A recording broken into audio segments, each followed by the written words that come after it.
drinking some coffee to relax. Hello friends, I am Cesar. I teach languages, as you can see in my channel. And today we're going to do the first speedrun review. I'm going to talk about everything I learned on this month, which is January 2025, about Japanese, and hopefully that's going to help you learning Japanese and learning other languages, all right? So I have a lot of topics here. I tried recording this video, but my internet was bad, shitty, to choose the proper term, and then I lost 20 minutes of recording. So I'm just taking some time to relax, so that doesn't affect the video, although it has already affected the video. Let's go. So, are you subscribed to my channel? YouTubers have to do that. They have to remind people to subscribe, like, and comment, okay? So, let's go. The two pillars of learning a language: comprehensible input and vocabulary acquisition, which is generally done through Anki, one of the best tools for learning vocabulary ever made. Thank you guys so much for programming this amazing tool. Okay, so I'm going to tell you how I am optimizing these two aspects of language learning. I'm not going to go into detail on them because there are already videos on YouTube doing that. Maybe on my channel. Yeah. Okay, so comprehensible input optimization, immersion, right? Beginner podcasts have become boring for me. So too long didn't watch your video.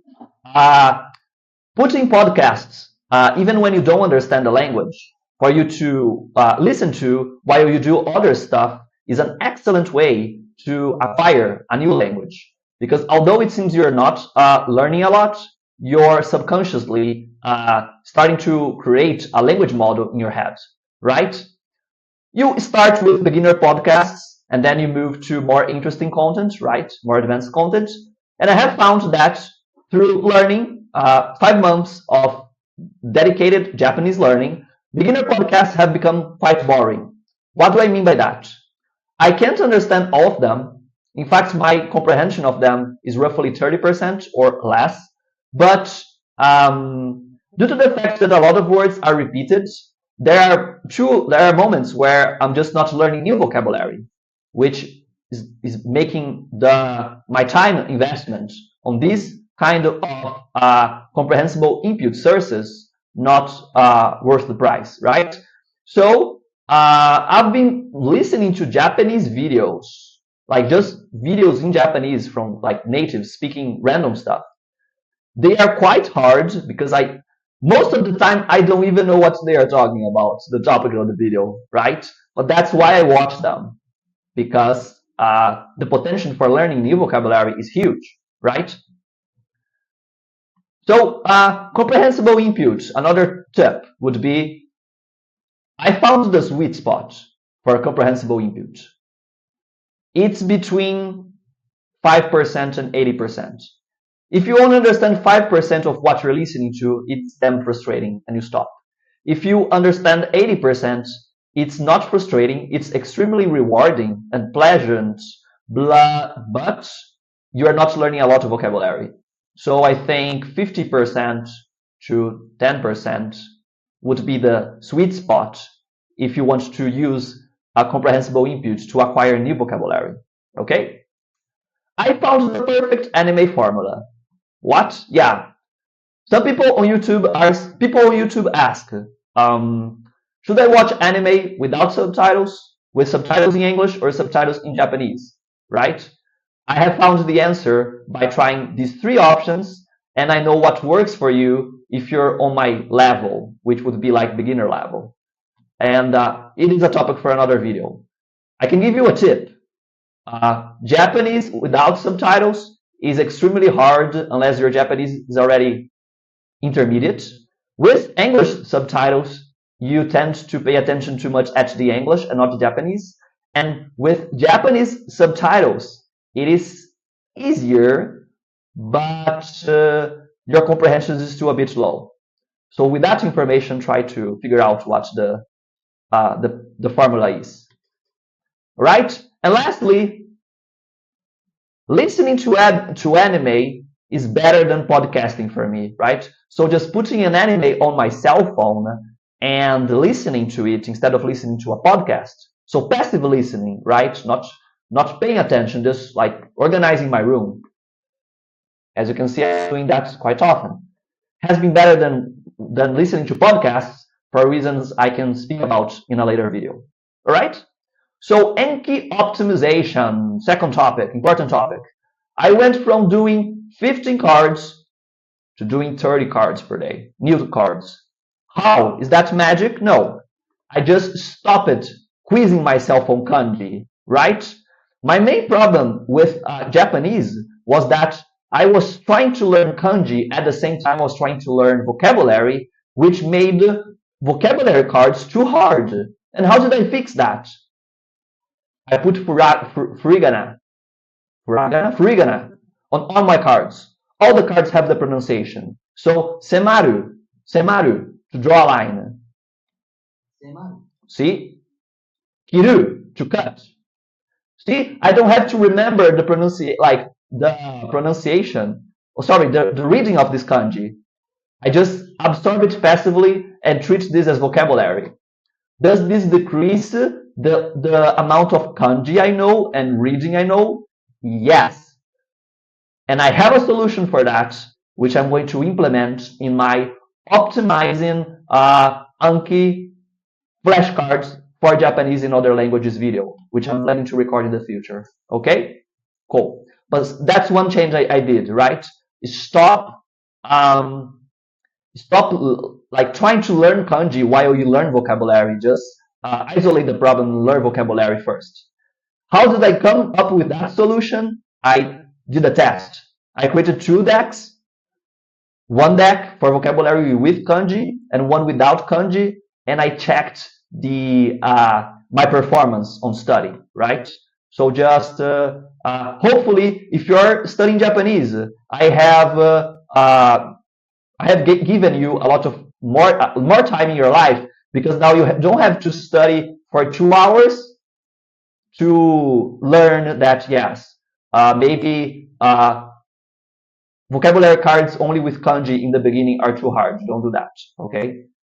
I hope I saved some time of your life, okay? I think that's not good English. Let's continue, okay? So all cards contain furigana, so stop frying your brain on kanji in the beginning. And another tip is learn frequency words, but also learn interesting words, right? Some things that you find useful. For example, how do you say wow? I'm a meditator. I learned meso or meso, which is meditation in Japanese, right? So learning interesting words is going to increase your motivation, which is helpful.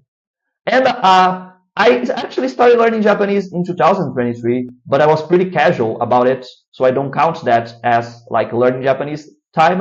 And I've been actually remembering a lot of old words that I learned in the past, like 1.5 years ago, right? So that's been helpful. That has increased my motivation, because from this 30 new cards, maybe in a day 2 cards are not new. They're just things I saw and forgot, which obviously helps, right?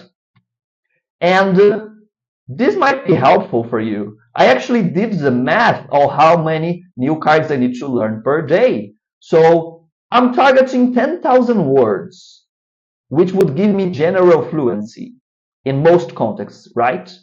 Probably 15,000 words is more, it would be more appropriate, but that's too many cards per day, which would be impossible for me at the moment, right? So 10,000 words. I have 9 months left with 270 cards, new words per day, which is 37 new words per day. Is that possible? Definitely, because I'm learning around 30 new words per day, right? So not a long stretch, although we will have to see how I perform in February to check whether I'm reaching this goal. But if you are not speedrunning, if you're not insane like me, I didn't talk about the speedrun. So I'm trying to learn Japanese until 23rd of October 2025 this year. If I fail to do so, and the rules are on my Speedrun official video, I have to donate roughly 2,000 USD, 10,000 BRL, so Brazilian reais, to charity. Amazing, right? Cool.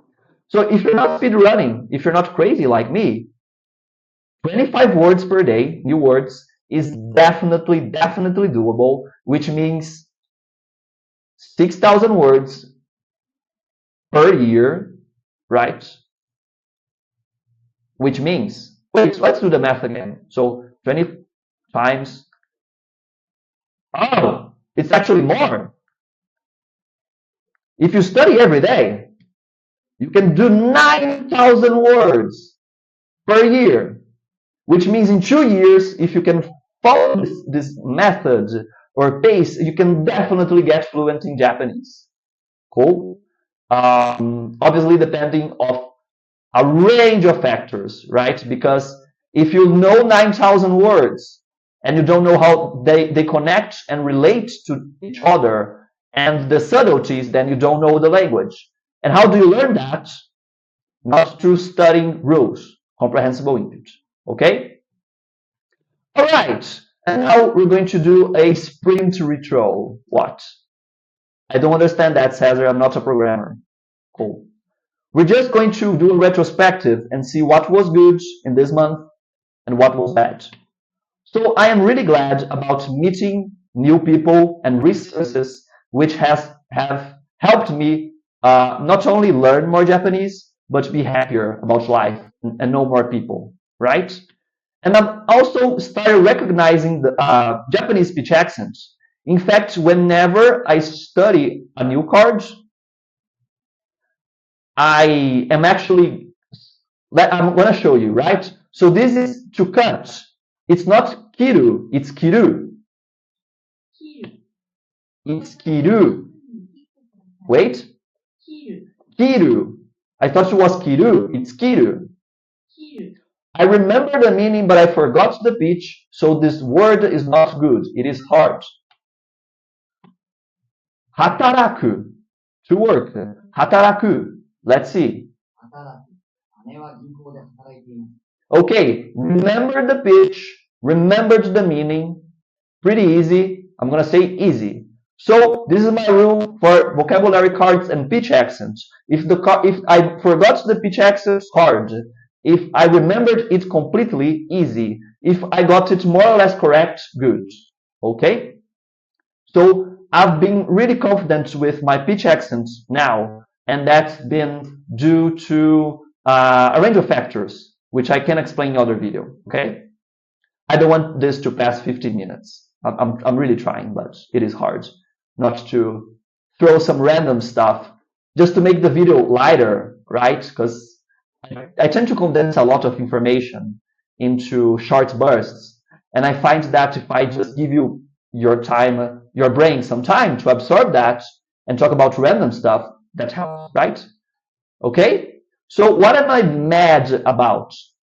Anime, my main comprehensible input source, is still too hard.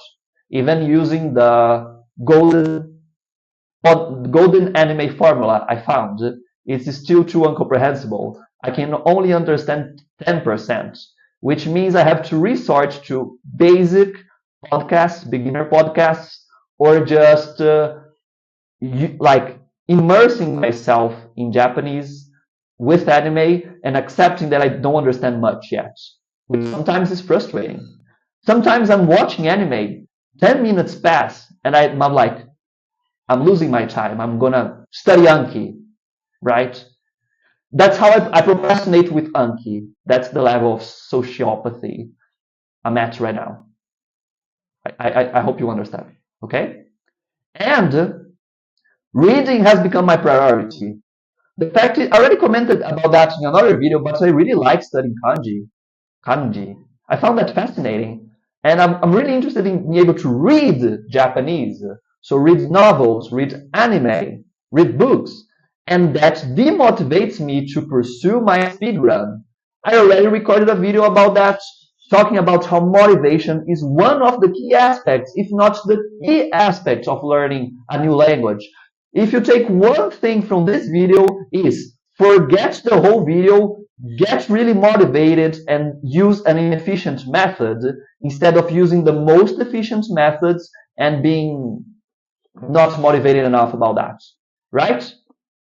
Okay, to conclude the video, I want to give a shout out. Thank you so much for some people in the Japanese community. Matt versus Japan, his excellent pitch accent deck has helped me, and he has answered one of my emails, which made me extremely happy. That happened yesterday. And he also announced that he cut ties with Ken, a guy in the Japanese community. I don't even know his YouTube channel, who has done some extremely aggressive marketing, and I hate that. I received some emails from him promising stuff and not delivering, so I'm happy that Matt versus Japan has taken this decision, right? Definitely check out his videos. I shouldn't do that, because you're going to go to his channel and not mine. Whatever, that's life. And Trenton is my favorite Japanese YouTube channel, period. Dogen, very good. Matt, very, very good. But Trenton is the Japanese legend on YouTube for me. And he released a new video on January, hot takes. So people commented on his videos. Because video games are better than anime. Because blah, blah, blah. And then he answers very honestly, right? So that's a very helpful video. I'm going to link it in the description because you should definitely watch the video. I learned a lot by watching that video.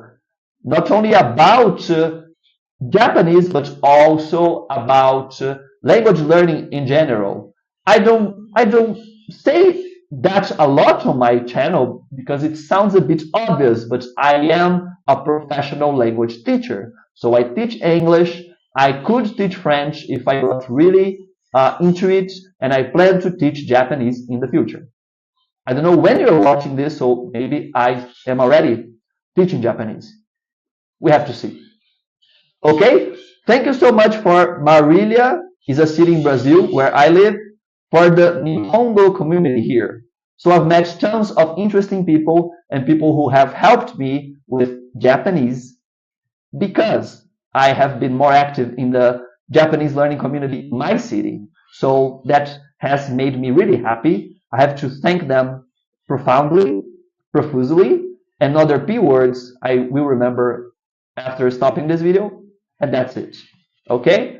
So thank you so much for watching. This video is pretty long, but the monthly reviews I'm planning to do are going to be quite long because I'm going to be reviewing the lessons of a whole month. The next Japanese video is hopefully going to be shorter, more to the point, and give you a really useful tip. The fact is, I tend to try not to say a lot of things about Japanese at the current level I am at. Why? Because I'm not fluent yet, so I might say stuff that I may not agree with in the future. For example, right now I have an idea about vocabulary cards in Japanese, which is, if you're a beginner like me, don't try to learn kanji and vocabulary at the same time. It's too frustrating. Maybe in 2 months, I will think otherwise. So I try not to say things that I'm not sure about, and I'll just have to delete the videos later or re-record. So 20 minutes, roughly. Thank you so much for your attention. If you like this content, I will be recording more about it in the future. So subscribe, like. If you have questions, if you disagree with me, I would gladly answer your comments. All right? So I will see you in the next video. Sayonara, my friends.